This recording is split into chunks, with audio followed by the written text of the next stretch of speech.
कौन है? क्या हुआ? अब हिलना मत, क्योंकि अब बहुत हो चुका है जैंग साहब।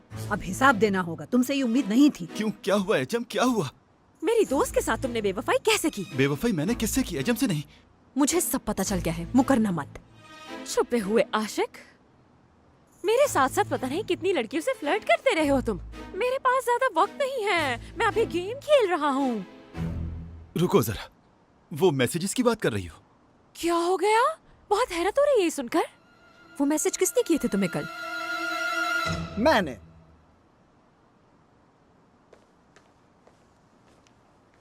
अरे तुम अंदर कैसे आए?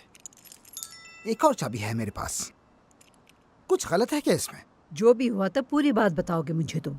क्या सुबह वो सारे मैसेजेस तुमने किए थे जैंग के नंबर पे? जी हाँ, और सच तो यह है कि मैं बस इसे तंग कर रहा था।